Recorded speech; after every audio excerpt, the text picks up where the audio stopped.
नमस्कार साथियों, मैं आदित्य करियर अकादमी प्रयागराज से डॉक्टर महेंद्र कुमार सोनकर आप सभी लोगों का हार्दिक स्वागत एवं अभिनंदन करता हूं। साथियों, मेरे पास बहुत लोगों का फ़ोन आता था कि सर ऑफलाइन के साथ साथ आप ऑनलाइन भी पढ़ाएं, और मुझे लगा कि जो गरीब छात्र छात्राएं हैं उनको पूरे देश में कहीं भी हो, आप कोने कोने रह करके आप मेरे क्लास जो है निःशुल्क टीजीटी, पीजीटी, यूपी पुलिस, दरोगा, लेखपाल के लिए पढ़ सकते हैं। आज आप लोगों को व्याकरण पढ़ाया जाएगा। क्या पढ़ाना है? हिंदी व्याकरण, अर्थात हिंदी व्याकरण।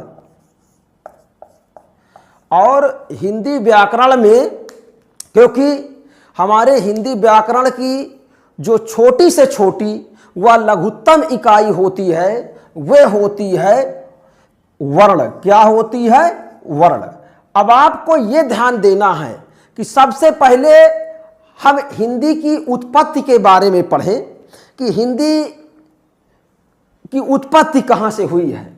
तो ये आप लोगों को ध्यान देना है कि देखिए, कई बार पूछा गया था, अभी वीडियो के एग्जाम में भी पूछा गया था कि देखिए जो ये आपका हिंदी शब्द है ना, ये जो आपका हिंदी शब्द है ये फारसी भाषा का शब्द है।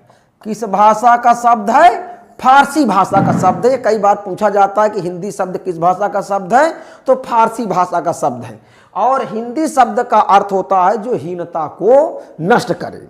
और हिंदी जो ये भाषा है, ये आप लोगों को ध्यान रखना है कि जो आप लोगों की ये हिंदी भाषा है, हिंदी भाषा, इसकी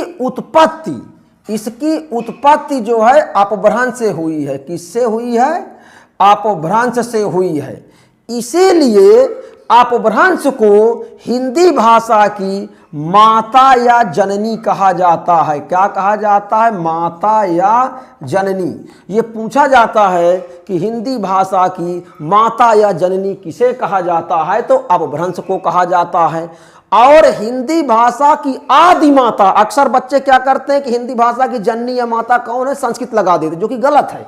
हिंदी भाषा की आदि माता या आदि जननी वो संस्कृत है। संस्कृत क्या है?